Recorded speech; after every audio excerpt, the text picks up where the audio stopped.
não é jogando uns contra os outros, instituições contra instituições, servidores públicos de uma área contra servidores públicos de outra área, não é mediante a rachadura de todos aqueles que foram instituídos para serem servos e promotores da vida mais saudável, mais pacificada, mais humanizada que se possa produzir numa dada sociedade humana. E numa organização como a da nossa governança, no espírito democrático, se não houver isso do primeiro escalão até as últimas instâncias do serviço, se não houver esse espírito de unidade, se não houver esse espírito de commonness, como se diria em inglês, dessa realidade que nos é a mesma, que nos é comum, se não houver esse sentido comunitário desde os primeiros círculos concêntricos até os mais amplos, envolvendo o país inteiro e o mundo, se não houver essa disposição no interior, na mente, no raciocínio, se a ideologia não partir desse pressuposto, tudo que se institui é guerra de uns contra os outros. Nós temos visto durante toda a história humana.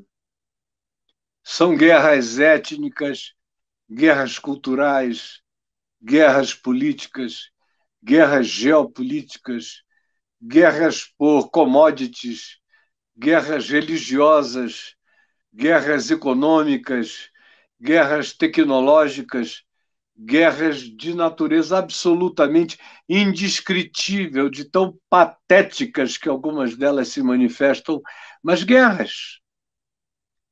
Guerras enfraquecem, guerras diluem, guerras drenam, demandam energias.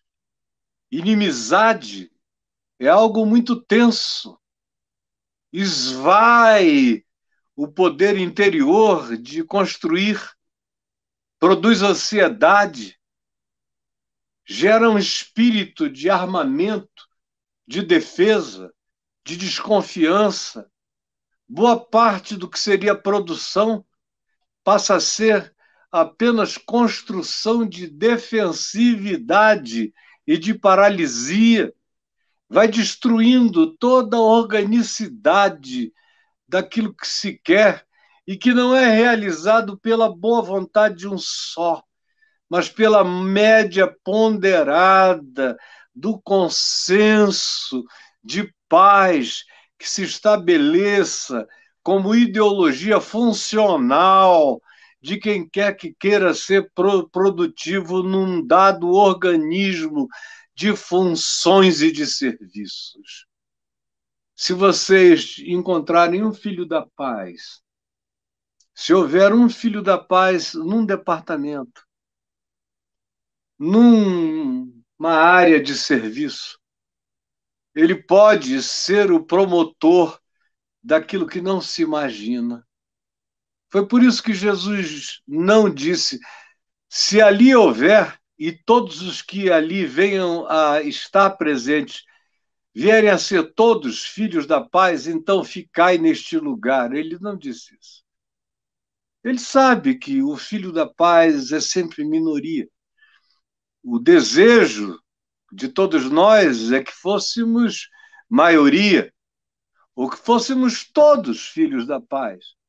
Infelizmente, o treinamento da divisão, da concorrência, da volúpia pelo poder, da foracidade e a atitude de belicosidade animal que nos habita, não dá lugar à educação da paz, às políticas da paz, à cidadania da paz, ao serviço da paz, a tudo aquilo que a paz promove, sem o que nada é feito.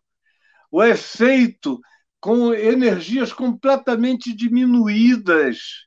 Portanto, não se alcança o objetivo.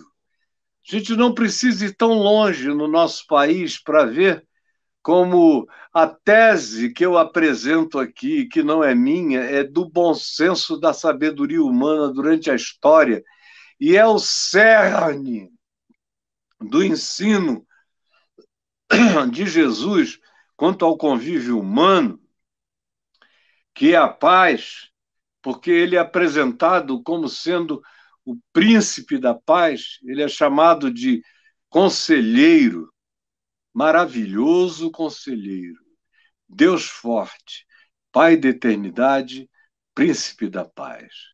Mas os que a escolhem são poucos. Por isso não é preciso que todos sejam filhos da paz, mas qualquer política de governança tem que se concentrar nos pacificadores.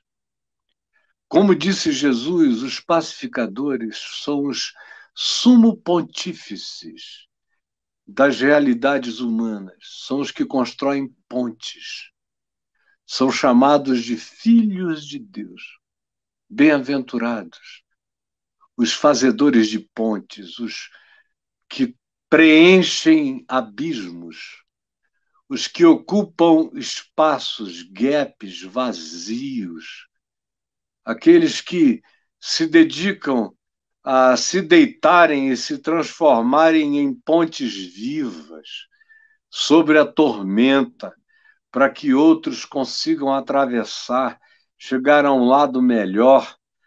São esses os seres humanos mais ricos, mais produtivos, mais vitais, mais essenciais.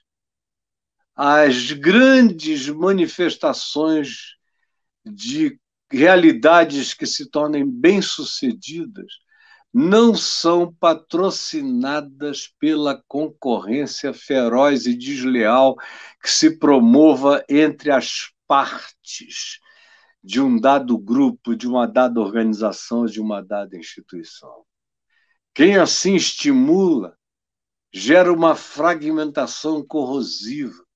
E Jesus disse que casa dividida cai, casa erguida uma sobre a outra, sem o fundamento dessa paz, promove destruição e autoaniquilação.